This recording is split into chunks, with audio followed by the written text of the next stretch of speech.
Generally जो students के मन में क्वेश्चन होता है कि यार हमें नीट के काउंसलिंग के दौरान क्या क्या सावधानी बरतनी चाहिए, तो एमपी की स्टेट लेवल काउंसलिंग के बारे में हम इस वीडियो में बात करेंगे कि किस किस चीज़ों पे हमें ध्यान देने की ज़रूरत है, क्या क्या चीज़ें हमें करना है, क्या क्या चीज़ें हमें नहीं करना है, ताकि हम ढंग से अपनी काउंसलिंग कर सकें और अच्छे से हम कॉलेज में एडमिशन ले सकें। तो चलिए शुरू करते हैं।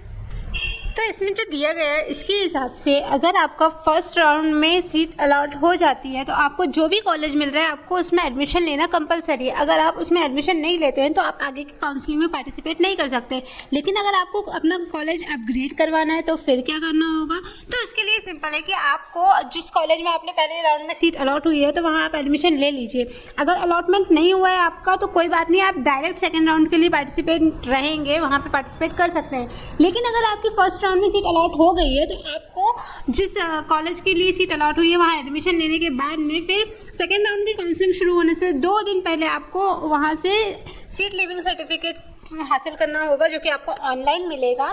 तब जा करके आप सेकेंड राउंड के लिए पार्टिसिपेट कर पाएंगे। सेकेंड राउंड की काउंसलिंग में जो आपको कॉलेज अपग्रेड होकर के मिलेगा वहाँ एडमिशन ले सकेंगे।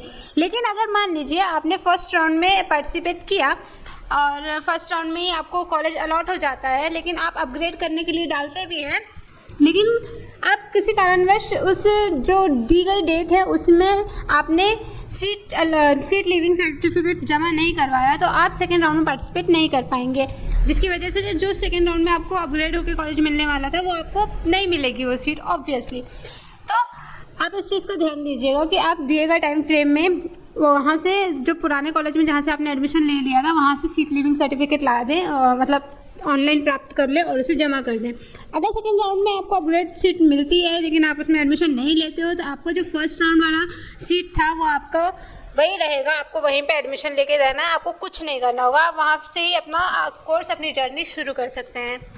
लेकिन अगर आप अपग्रेड करते हैं और आप सीट लिविंग सर्टिफिकेट जमा करने के बाद में सेकेंड राउंड में एडमिशन ले लेते हैं, फिर आप ऑप्शन देते हैं कि यस मैं अपग्रेडेशन चाहता हूँ कि मुझे मॉपअप राउंड में पार्टिसिपेट करने को और मॉपअप राउंड में मेरे और अपग्रेडेड सीट मुझे मिलनी चाहिए, आप ऐसा चाह रहे हैं तो आप सेकेंड राउंड में भी अपग्रेडेशन के लिए हाँ कर सकते हैं। लेकिन जब आप थर्ड राउंड में आपको जो कॉलेज अपग्रेड होकर के मिलेगा तो वो कंपलसरी है आपको लेने का। अगर आप उस कॉलेज में भी एडमिशन नहीं लेते हैं तो फिर आप काउंसलिंग से बाहर हो जाएंगे। इसलिए आप इस चीज़ को बहुत ही ध्यानपूर्वक करिएगा। तो इस वीडियो के लिए इतना ही, और अगर आपको और भी कुछ डाउट्स होंगे तो वो आप कमेंट सेक्शन में पूछ सकते हैं। Thank you.